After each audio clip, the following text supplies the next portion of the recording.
The galaxy commanded humanity to obey. Terran Dominion said no. Admiral Sarah Chen stood on the bridge of the Defiance, staring at the massive holographic display that showed the Galactic Confederation fleet hanging in space like deadly jewels. 12 different ship designs from 12 different alien species, all united under one banner, all here to deliver a message that would change everything. The alien ambassador floated in the center of the bridge, its translucent body pulsing with colors that Sarah's translator said meant authority and finality. The Etherean spoke in musical tones that the machine converted to cold, clinical words. The Galactic Confederation has reached a decision regarding the human species, the ambassador said. Your rapid expansion and military buildup violates the established order of the galaxy. In 200 years, you have spread to 47 star systems. You have built a war fleet larger than most ancient species possess. This cannot continue. Sarah kept her face calm, but inside she felt her blood turn to ice. She had expected this day might come. Humanity had been expanding fast, maybe too fast, but they had every right to claim empty worlds and defend themselves. The Supreme Council offers humanity a choice. The Etherean continued. Submit to Confederation oversight. Reduce your military forces by 90%. Accept our guidance in all matters of governance and expansion. Do this and humanity will be protected under Confederation law. And if we refuse? Sarah asked, though she already knew the answer. The alien's colors shifted to what the translator labeled as certainty of consequence. Then the Confederation will enforce compliance. We have brought order to this galaxy for 3,000 years. Every species has learned to accept our wisdom. Humanity will be no different. Sarah looked around her bridge. Her crew was trying to stay professional, but she could see the anger in their eyes. These aliens were telling humanity to kneel, to give up their freedom to become pets in a cosmic zoo. How long do we have to decide? She asked. 30 standard days, the Etherean replied. The decision must come from your highest authority. We will return then for your answer. The alien ambassador faded away as its transport beam took it back to the Confederation fleet. Sarah watched the alien ships turn and jump to faster-than-light travel, leaving empty space behind. Ma'am, her communications officer said, we're getting signals from all human colonies. They all received the same message, Sarah nodded. She had expected that. The Confederation wanted to make sure every human knew what was coming. Fear was a powerful weapon and they were trying to use it. Get me a priority channel to Earth, she ordered. The President needs to know about this immediately. While her crew worked to establish the communication link, Sarah thought about what she had just witnessed. The Confederation was old and powerful. They had technologies that humanity was still trying to understand. Their fleets were enormous, and they had the resources of thousands of worlds behind them. But there was something the aliens didn't understand about humans. Something they had missed in all their studies and observations. Humans didn't like being told what to do. The communication screen flickered to life, showing President Marcus Torres in his office on Earth. His dark eyes were already hard with anger. I take it they visited you too, Torres said without greeting. Yes, sir. The same ultimatum. Submit or be forced to submit. Torres leaned back in his chair. What's your assessment, Admiral? Sarah chose her words carefully. They have superior numbers and technology, but they're making the same mistake that bullies always make. They think fear will make us weak, instead of making us angry, Torres finished. How long until they come back? 30 days. Torres was quiet for a moment, thinking. Sarah could almost see the wheels turning in his mind. He had been a soldier before becoming a politician. He understood what was at stake. Admiral, I want you to send a message to every human fleet commander and colony governor. Tell them to begin emergency preparations, full military readiness. If the Confederation wants a fight, we'll give them one they'll never forget. Sir, with respect, our odds aren't good. They have ships we can't match and weapons we don't fully understand. Torres smiled, and it wasn't a pleasant expression. Admiral, they've been the biggest power in the galaxy for 3,000 years. Every species they've met has rolled over and submitted. They've forgotten what it's like to fight someone who refuses to quit. Sarah felt a chill run down her spine, but it wasn't fear. It was anticipation. What are your orders, Mr. President? Prepare for war, and make sure our answer is ready when they come back. As the communication ended, Sarah turned to her crew. They were all looking at her, waiting for orders. These were good people, humans who had chosen to serve in the depths of space, far from home and family. They deserved to know what they were facing.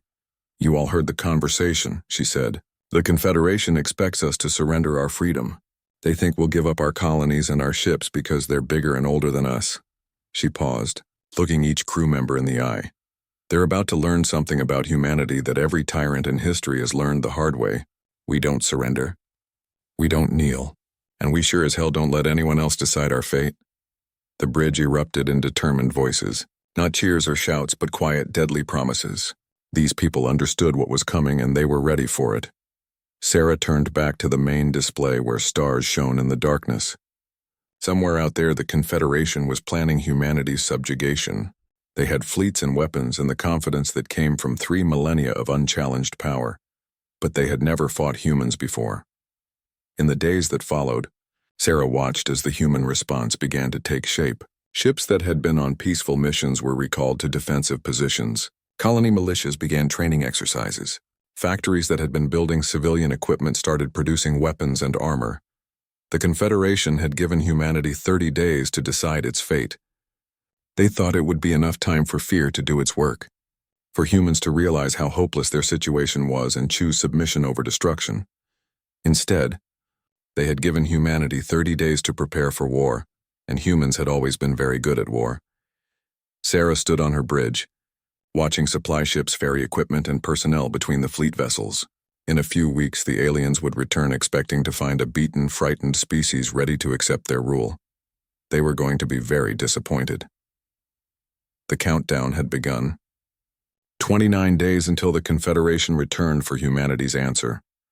29 days to prepare for the fight of their species' life. Sarah smiled grimly. It would be enough. President Marcus Torres stood before the massive assembly of reporters, diplomats, and citizens gathered in the Grand Hall of the United Earth Government. Behind him, a giant screen showed the human colonies scattered across the galaxy like points of light in the darkness. Each point represented millions of human lives, families who had left Earth to build new homes among the stars. Now those lives were threatened.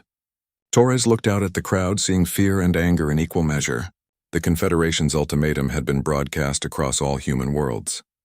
Everyone knew what was at stake. 25 days ago, Torres began, his voice carrying clearly through the hall, the Galactic Confederation delivered an ultimatum to humanity. They demand that we surrender our freedom, dismantle our defenses, and accept their rule over our lives and our future. Angry voices rose from the crowd, but Torres raised his hand for silence. They believe that because they are old and powerful, we will bow down like every other species in the galaxy. They think that fear will make us weak. They are wrong. The crowd erupted in cheers, but Torres wasn't finished. Today, I speak not just to humanity, but to the entire galaxy. Let every species hear this message. Let the Confederation know that they have made a fundamental error in their understanding of human nature. Torres turned slightly, gesturing to the star map behind him. These worlds were not given to us. We earned them through courage, sacrifice, and determination. We crossed the void between stars when we barely understood the technology that carried us. We built homes on worlds that tried to kill us. We turned lifeless rocks into gardens where our children could grow and prosper. His voice grew stronger, more passionate. And now, because we have succeeded too well, because we have grown too strong, the Confederation demands that we give it all up. They want us to become another subject species, another group of servants in their galactic empire. Torres paused, letting the silence stretch. The answer is no. The hall exploded with applause and shouts of approval. Torres waited for the noise to die down before continuing. But our refusal to submit comes with a price. The Confederation will try to force us to obey. They have superior numbers and advanced technology. They believe this makes victory certain. Torres smiled grimly. They have never fought humans before. Across the galaxy, on every human world and ship, people watched their president declare war on the most powerful force in known space. But instead of fear, they felt something else. Pride. Determination. The knowledge that their species would rather die free than live as slaves. On the research station orbiting Jupiter, Dr. Elena Vasquez shut off the broadcast and turned back to her work. Around her, the most brilliant scientists and engineers humanity had ever produced were working around the clock on a single project, making alien technology work for humans. For 5 years, ever since first contact, Human scientists had been studying every piece of alien equipment they could get their hands on. Most of it was far beyond human understanding. But Elena's team had learned to copy certain technologies without fully understanding how they worked. Dr. Vasquez, her assistant, called out, "We've had a breakthrough with the energy shields." Elena hurried over to the testing chamber, where a small device was projecting a shimmering barrier of energy. Her team had been trying to duplicate Confederation shield technology for months. "How stable is it?" she asked. "Stable enough for ship mounting," the assistant replied. "But there's a problem. The power requirements are enormous. A human ship can only maintain shields for about 20 minutes before the reactor overloads." Elena frowned. 20 minutes wasn't long enough for a real battle, but it might be enough for something else. "What if we don't try to make them last?" she asked. "What if we design them to be used once with maximum power for a specific purpose?" Her assistant's eyes lit up with understanding. "Like a shield burst. Maximum protection for a suicide run." "Exactly." Elena turned to address her entire team. "Change of priorities. We're not trying to match alien technology anymore. We're going to use it in ways they never imagined." Meanwhile, Admiral Chen was coordinating the largest military mobilization in human history. Every available ship was being recalled to defensive positions around critical worlds. Colony militias were being expanded and equipped. Civilian factories were being converted to military production.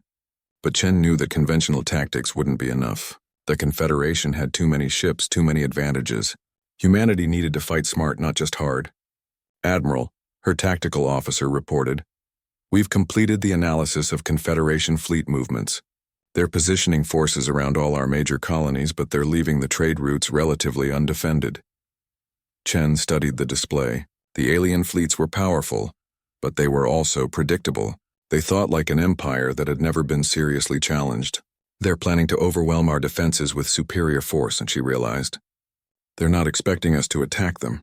"Ma'am?" Chen smiled. "They think like defenders of an established order. We need to think like revolutionaries." She turned to her staff. "Begin planning for Operation Prometheus. I want strike teams ready to hit their supply lines, communication networks, and isolated ships. We can't match their strength, so we'll attack their weaknesses." The countdown continued. 20 days until the Confederation returned. 20 days to prepare for a war that would determine humanity's future. Across human space, the transformation was incredible.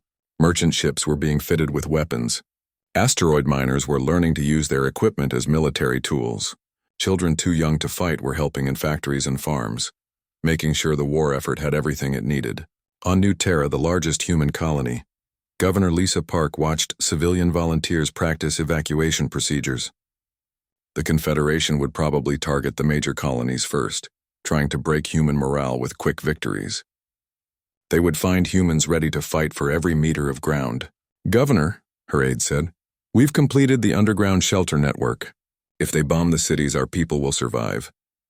Park nodded. "Good. And the irregular warfare training?" "Every able-bodied colonist knows how to use the terrain against invaders.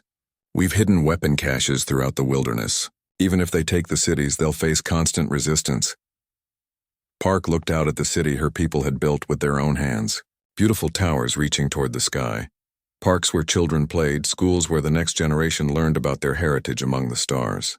The Confederation wanted to take all of this away. They wanted to turn humanity into just another subject species, grateful for alien protection and guidance. They were about to learn why that was impossible. The galaxy had commanded humanity to obey, but humans had never been good at following orders from tyrants. They had rebelled against kings and emperors on Earth. They had fought wars for freedom that cost millions of lives. Now they would fight for freedom among the stars. 15 days until the aliens returned. 15 days to finish preparations for the most important war humanity had ever fought. The Terran Dominion had given its answer. Now it was time to defend it. The Confederation fleet arrived exactly 30 days after delivering their ultimatum. Admiral Chen watched from the bridge of the Defiance as hundreds of alien ships dropped out of faster-than-light travel in perfect formation. Their vessels gleamed like deadly art pieces, each one representing thousands of years of technological advancement. The Etherian ambassador appeared on her bridge again, its translucent form pulsing with colors that her translator read as confident authority. "Admiral Chen," the alien said, "the Galactic Confederation has returned for humanity's answer. Will your species accept our guidance and join the galactic community in peace? Sarah looked directly at the floating alien. Our answer is the same as it was 30 days ago. No. The alien's color shifted to what the translator labeled as surprised disappointment. This is unfortunate. We had hoped humans would see reason. Very well. The Confederation will now demonstrate why compliance is necessary. The ambassador vanished, and immediately Sarah's sensors showed the alien fleet beginning to move. But they weren't heading for Earth or the major colonies. Instead, they were moving toward 3 outer settlements: New Sparta, Haven, and Prosperity. Small colonies with limited defenses. The aliens were planning to make examples of them. Communications, Sarah ordered. Get me Captain Rodriguez at New Sparta. The screen flickered to life, showing a weathered man with determined eyes. Captain Miguel Rodriguez commanded the small defense force protecting New Sparta, a mining colony built around a rich asteroid belt. Admiral, Rodriguez said, we're tracking a Confederation battle group heading our way. 40 ships, including 3 of those big dreadnoughts. What's your defensive strength, Miguel? 12 ships, ma'am. All converted civilian vessels with basic weapons. We're outnumbered more than 3 to 1. Sarah felt her heart sink. The aliens had chosen their targets well. New Sparta couldn't possibly win a conventional battle. Miguel, I want you to listen carefully. Don't try to fight them ship to ship. Use what you have. The asteroid belt, the mining equipment, anything that can be turned into a weapon. Rodriguez nodded grimly. Understood, Admiral. We'll make them pay for every meter. The communication ended and Sarah turned to her tactical officer. How long until our reinforcements can reach New Sparta? 6 hours, ma'am. 6 hours. Rodriguez and his people had to hold for 6 hours against overwhelming odds. At New Sparta, Rodriguez stood on the bridge of his flagship, the converted ore hauler Prospector. Around him, his small fleet was taking positions among the asteroids that gave the system its wealth. Sir, his weapons officer reported, the alien fleet is entering the system. They're maintaining standard battle formation. Rodriguez studied the tactical display. The aliens were approaching like they expected an easy victory. Their ships were spread out in a classic intimidation pattern, designed to show overwhelming force. They're treating this like a police action, Rodriguez realized. They think we'll surrender when we see how outgunned we are. Should we try to contact them? His communications officer asked. No, Rodriguez said firmly. They already know our answer. Now we show them what it means. The first alien ship, a sleek destroyer twice the size of the Prospector, moved ahead of the main fleet. It was probably planning to demand surrender before the real battle began. Rodriguez smiled coldly. Target that destroyer with the mining laser array. Sir, the mining lasers aren't designed for combat. They're for cutting asteroids. Exactly, fire. The massive industrial laser that New Sparta used to slice up asteroids for processing suddenly focused on the alien destroyer. The beam was designed to cut through solid rock and metal. It wasn't a proper weapon, but it didn't need to be. The alien ship's shields flared and died under the unexpected assault. The laser punched through the hull like it was paper, and the destroyer exploded in a brilliant flash. Across the Confederation fleet, alarm signals began blaring. The aliens had expected token resistance followed by quick surrender. They hadn't expected humans to turn their industrial equipment into weapons. All ships, Rodriguez broadcast on an open channel. Remember what we're fighting for. Our homes, our freedom, our right to exist without alien masters. Make every shot count. The battle began in earnest. The Confederation ships moved forward with their superior weapons and shields. But Rodriguez's fleet had advantages the aliens hadn't considered. They knew every asteroid in the belt. They could hide behind rocks and strike from unexpected angles, and they were fighting with the desperation of people who had nothing left to lose. The converted mining ship Hammer used its ore-moving equipment to hurl asteroids at alien vessels. The rocks traveled too fast for the enemy shields to fully stop them, and the impact sent Confederation ships reeling. The passenger liner Hope, hastily fitted with military weapons, used its superior speed to dart between asteroids while firing at alien ships. Its civilian-grade hull couldn't take much punishment, but its captain made sure it didn't need to. Meanwhile, Rodriguez was implementing a strategy that no military academy would have approved. Instead of trying to protect his ships, he was using them as weapons. Ramming speed, he ordered as an alien cruiser moved too close to his position. Sir, that's suicide, his helmsman protested. Maybe, Rodriguez replied. But it's their suicide, too. The prospector accelerated directly at the alien cruiser, all weapons firing. The alien ship tried to turn away, but it was too late. The human vessel slammed into the cruiser's side at tremendous speed. Both ships died in the collision, but Rodriguez had transmitted his navigation data to the rest of the fleet before impact. His sacrifice had shown them exactly where the alien ship's shields were weakest. The battle raged for 3 hours. Human ships died one by one, but they took alien vessels with them. Each loss taught the survivors something new about Confederation weaknesses. When the reinforcements finally arrived, they found 12 human ships and 6 alien vessels still fighting among the asteroids. The Confederation force had been reduced from 40 ships to fewer than 20, and those survivors were damaged and demoralized. The aliens had never faced an enemy that fought like humans. Species that joined the Confederation did so because they were rational, civilized beings who understood that survival was more important than pride. Humans, apparently, were neither rational nor civilized. Admiral Chen's task force arrived like a hammer blow, fresh ships with full weapons and shields falling on the exhausted alien fleet. The Confederation commander, faced with the choice between total destruction and retreat, chose to withdraw. As the alien ships fled the system, Chen surveyed the battlefield. New Sparta had held, but the cost had been terrible. 11 of Rodriguez's 12 ships were gone, along with most of their crews, but they had sent a message that would echo across the galaxy. The humans would fight. They would die before they surrendered, and they would make their enemies pay dearly for every victory. Similar battles had played out at Haven and Prosperity. In each case, small human forces had held against overwhelming odds, using tactics that shocked and horrified their alien attackers. The Confederation had expected to deliver quick, decisive victories that would break human morale. Instead, they had suffered their first military defeats in over 1,000 years. Word of the battles spread quickly through galactic communication networks. Other subject species began to whisper among themselves. If humans could fight the Confederation and win, what did that mean for the established order of the galaxy? The aliens had wanted to make examples of human worlds. They had succeeded, but not in the way they intended. They had shown the galaxy that the Confederation could be defeated. The real war was just beginning. Admiral Sarah Chen stood before the largest gathering of human fleet commanders in history. Holographic projections showed officers from every major human world and battle group, their faces grim but determined. The victories at New Sparta, Haven, and Prosperity had proven that the Confederation could be hurt, but everyone knew the aliens would return with greater force. "Gentlemen and ladies," Chen began, "the enemy expects us to sit behind our defenses and wait for them to attack. They think we'll fight like every other species they've conquered, desperately trying to protect what we have until they overwhelm us with superior numbers." She paused, looking at each commander in turn. "They're wrong. We're not going to wait for them to choose when and where to fight. We're going to take the war to them." The holographic display changed, showing star charts that marked Confederation supply lines, communication relays, and isolated fleet positions across 6 sectors of space. "Operation Prometheus begins in 72 hours, Chen announced.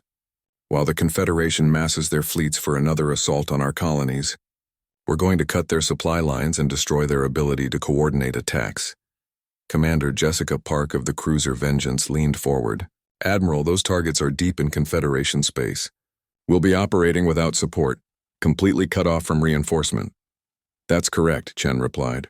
"This is going to be dangerous. Many of us won't be coming home, but if we succeed, we'll cripple their ability to maintain their offensive against human worlds." Captain William Zhang of the destroyer squadron based at Titan spoke up. "What about their response? When we start hitting their infrastructure, they'll send everything they have after us." Chen smiled grimly. "Let them. While they're chasing our strike teams across the galaxy, they won't be attacking our colonies, and we'll be teaching them that there's no safe place in space for enemies of humanity." The plan was audacious beyond anything attempted in galactic warfare. 12 separate human task forces would strike simultaneously at critical Confederation infrastructure. They would hit supply depots, communication nodes, isolated patrol fleets, and repair facilities. The goal wasn't to win territory, but to prove that the mighty Confederation couldn't protect its own assets.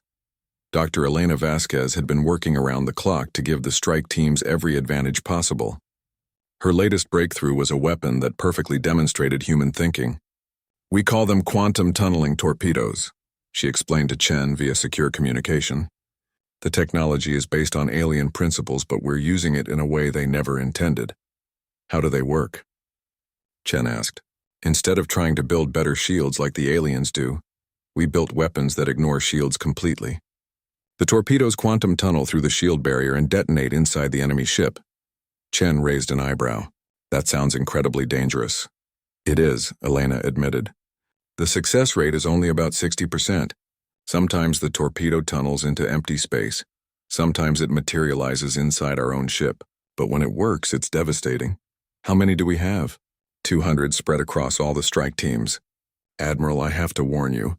This technology is crude compared to what the aliens can build, but it's also unpredictable in ways that might work in our favor." Chen nodded. Unpredictable weapons for an unpredictable enemy. It was very human. Operation Prometheus launched exactly on schedule. Human task forces jumped into hyperspace simultaneously, heading for targets scattered across Confederation territory. Each team knew they were probably on a one-way mission, but they went anyway. Captain Zhang's destroyer squadron hit the Confederation's main communication relay in the Nexus system. The facility was lightly defended.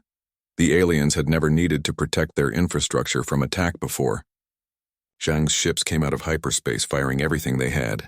The quantum tunneling torpedoes punched through the relay station's shields like they weren't there, and the massive structure broke apart in a chain of explosions. "Sir," Zhang's communications officer reported, "we're getting distress signals from Confederation ships across 3 sectors. They've lost contact with Central Command." "Good," Zhang replied. "Next target." Similar scenes played out across Confederation space. Commander Park's task force destroyed a major supply depot, leaving 3 alien fleets without fuel or ammunition. Captain Maria Santos led a raid on a repair facility, trapping damaged Confederation ships without any way to fix their battle damage. But the most spectacular success came from an unexpected source. The civilian freighter Lucky Strike, hastily converted into a warship, encountered a Confederation patrol fleet near the Vega system. Captain Tom Mitchell commanded the Lucky Strike with a crew of merchant spacers who had volunteered for military service. His ship was outgunned and outclassed by the alien patrol, but Mitchell had grown up hauling cargo through dangerous space. He knew how to think on his feet. "They're targeting our engines," his weapons officer reported as alien fire began hitting their ship. "Let them," Mitchell replied. "All power to forward shields." Ramming speed. The aliens couldn't believe what they were seeing. The human ship was accelerating directly at their flagship, ignoring the weapons fire that was tearing it apart. "Sir, they'll destroy us," the helmsman protested. "Maybe," Mitchell said, "but we'll take them with us. And our boys back home will know that even a freighter crew can make the aliens bleed." The Lucky Strike rammed the alien flagship at tremendous velocity. Both ships were destroyed instantly, but the explosion damaged 2 other Confederation vessels so badly they had to withdraw from the system. News of the raid spread through galactic communication networks faster than the Confederation could suppress it. Alien worlds that had submitted to Confederation rule centuries ago began to ask uncomfortable questions. If humans could strike at will in the heart of Confederation space, what did that say about alien invincibility? The psychological impact was even greater than the physical damage. For 3,000 years, the Confederation had maintained order through the belief that resistance was hopeless. Now that belief was crumbling. Supreme Commander Zeth Kara of the Confederation military stood before the ruling council, his crystalline form flickering with colors that indicated extreme stress. "The human raids have destroyed 15% of our forward supply capacity," he reported. "More importantly, they've demonstrated that our territory is not secure. Subject worlds are beginning to question our authority." "How is this possible?" demanded Counselor Vexai. "Humans are a primitive species. They've barely mastered interstellar travel." "They fight like no species we've ever encountered," Zeth Kara replied. "They use their own ships as weapons. They convert civilian equipment into military hardware. They attack targets we never thought needed defending." "Then we will respond with overwhelming force," declared Counselor Molthar. "Assemble the Grand Fleet. We will crush the human worlds and make such an example of them that no species will ever dare resist us again." But even as the Confederation began gathering their greatest military force. Human raiders continued to strike at targets across their territory. Supply lines were cut, communication was disrupted, and isolated alien fleets found themselves under attack by enemies who appeared without warning and vanished just as quickly. The humans had turned the galaxy into a battlefield, and for the first time in millennia, the Confederation was not winning. Admiral Chen watched the reports coming in from the strike teams. Some had been destroyed as expected. Others had accomplished their missions and were now running for human space, pursued by angry alien fleets. The price had been heavy, but the message was clear. Humanity would not be contained. They would carry the fight to their enemies no matter the cost. The galaxy was about to learn that humans didn't just refuse to surrender, they refused to lose. And they were very good at making sure their enemies lost instead. 18 months after the first battle at New Sparta, the Confederation Grand Fleet assembled at Kepler Prime, the ancient capital world of the galactic government. Supreme Commander Zethkara looked out at the largest military force ever gathered in galactic history. Over 2,000 ships from 12 different species, representing the accumulated military might of 3 millennia of Confederation rule. The human raids had finally stopped, but the damage was done. Supply lines were broken, communication networks were unreliable, and worst of all, the myth of Confederation invincibility had been shattered. Subject worlds were openly questioning alien authority. Some had even stopped sending tribute. "Today we end this rebellion," Zethkara announced to his fleet commanders. "We will destroy the human homeworld and scatter their fleets. The galaxy will remember why the Confederation has ruled unchallenged for 3,000 years. But even as the Grand Fleet prepared to jump to Earth, long-range sensors detected something impossible. A human fleet was approaching Kepler Prime itself. Admiral Sarah Chen stood on the bridge of the Defiance, watching as her combined fleet dropped out of hyperspace at the edge of the Kepler system. Behind her flew every human warship that could still fight. 800 vessels ranging from massive dreadnoughts to converted civilian craft. It was smaller than the Confederation fleet, but it represented something that had never existed before in galactic history.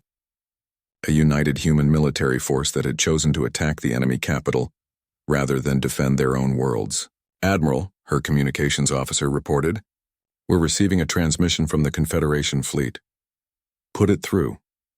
Zethkara's crystalline form appeared on the main screen, his colors shifting between confusion and outrage. "Admiral Chen," the alien commander said, "you cannot seriously intend to attack Kepler Prime. This system is the heart of galactic civilization. It has never been threatened by military force." Sarah looked directly at the alien. "Then it's time for a change. This is madness. You are outnumbered more than 2 to 1. Your ships are inferior to ours. You cannot win." Sarah smiled coldly. "Commander, you've been saying that about humans for 18 months. How has that worked out for you?" The communication ended, and Sarah turned to address her fleet. "This is Admiral Chen to all human vessels. Today we fight the final battle of this war, not to defend our homes, but to prove that the age of alien domination is over." Her voice carried across the communication channels to every human ship in the fleet. "They outnumber us, but they've forgotten how to fight an enemy that refuses to quit. They have better technology, but we have something they lost long ago, the will to sacrifice everything for our freedom." Sarah paused, looking out at the stars where human and alien fleets were maneuvering for position. "The galaxy thinks we're primitives who got lucky with a few raids. Today we show them what humans can do when we're united, when we're angry, and when we have nothing left to lose." The Battle of Kepler Prime began with the largest exchange of fire in galactic history. Confederation ships launched volleys that lit up space like artificial stars, their advanced weapons designed to overwhelm any opposition. But the humans had spent 18 months learning how to fight aliens. They didn't meet the enemy head-on in a fair fight. Instead, they used tactics that would have been considered dishonorable by any civilized species. Captain Martinez led a squadron of fast attack ships in a series of hit-and-run strikes that broke apart the Confederation formation. His ships would appear, fire everything they had at a single target, then disappear before the aliens could respond effectively. Commander Singh used her heavy cruisers as mobile artillery, staying at maximum range and firing the quantum-tunneling torpedoes that Dr. Vasquez had perfected. The weapons were still unpredictable, but they now worked 70% of the time, and when they connected, alien ships died. But the real shock came when Captain Johnson's task force began ramming attacks on Confederation command ships. Instead of trying to preserve their vessels, the humans were using them as weapons, trading their lives for maximum damage to enemy capabilities. Zethkara watched in horror as his carefully organized fleet began to come apart under the relentless human assault. These were not the tactics of a civilized species. This was warfare as practiced by barbarians who cared more about victory than survival. "Sir," his tactical officer reported, "we've lost contact with the third battle group. The humans are targeting our command vessels specifically. They're trying to disrupt our coordination," Zethkara realized. "All ships maintain formation. Do not pursue individual targets." But maintaining formation required the enemy to fight predictably, and humans had never been predictable. They struck where they were least expected, retreated when logic said they should attack, and attacked when any rational species would retreat. The battle raged for 6 hours. Slowly, inevitably, the human fleet began to take losses it couldn't replace. But for every human ship that died, at least one Confederation vessel went with it. And something else was happening that Zethkara couldn't understand. The human fleet wasn't breaking. Any other species would have retreated when their losses reached 20%. The humans kept fighting even when they had lost half their ships. "Admiral," Sarah's tactical officer reported, "we've lost 400 ships. Should we consider withdrawal?" Sarah looked at the battle display. The Confederation still outnumbered them, but their formation was shattered and their command structure was in chaos. "No retreat," she said firmly. "We finish this here." She opened a channel to the remaining human ships. "All vessels, this is Admiral Chen. The enemy is breaking. One final push and we end this war." The surviving human ships formed up for a last desperate assault on the Confederation flagship. They had no reserves, no backup plan, no hope of rescue if the attack failed. They attacked anyway. The Defiance led the charge, its weapons blazing as it carved through the alien formation toward Zethkara's command ship. Around her, human vessels died one by one, but they kept advancing. Sarah's ship took hit after hit from alien weapons. Her shields failed, her hull breached, her weapons fell silent. But she was close enough now. "Ramming speed," she ordered. "Admiral, we can still escape," her helmsman protested. "No," Sarah replied. "We end this here." The Defiance slammed into the Confederation flagship at tremendous velocity. Both ships exploded in a fireball that could be seen across the system. But Sarah's sacrifice had broken the last Confederation resistance. Faced with a human fleet that would rather die than lose, and having lost their supreme commander, the alien forces finally broke and retreated. Of the 800 human ships that had entered the battle, fewer than 200 survived. But they had achieved the impossible. They had defeated the Confederation Grand Fleet at the very heart of alien power. President Torres received the news on Earth 12 hours later. The war was over, but the cost had been terrible. Admiral Chen was dead, along with hundreds of thousands of brave men and women who had chosen to fight rather than submit. But their sacrifice had bought humanity something precious beyond measure: freedom. 3 days after the Battle of Kepler Prime, a new Confederation delegation arrived at Earth. But this time, they came to negotiate, not to demand submission. Torres met them in the same hall where he had declared humanity's refusal to surrender. But now he spoke from a position of strength. "The Terran Dominion is prepared to discuss peace terms," he announced. "But understand this, we will never accept alien rule. We will be partners in the galactic community, or we will be enemies. The choice is yours." The alien delegation agreed to humanity's terms. They had no choice. The alternative was continued war with a species that had proven it would rather destroy the galaxy than accept domination. In the months that followed, other subject species began to demand the same rights that humanity had won through blood and sacrifice. The Confederation found itself transforming from an empire into something it had never been before: a voluntary alliance of equal partners. The galaxy had commanded humanity to obey. Humanity had refused, and in doing so, had changed the nature of galactic civilization forever. Admiral Sarah Chen had died believing that humans would never surrender their freedom. She had been right. But more than that, she had ensured that the rest of the galaxy would never forget the price of trying to enslave a species that refused to kneel. The age of alien domination was over. The age of human freedom had begun, and the stars themselves bore witness to the truth that tyrants throughout history had learned the hard way.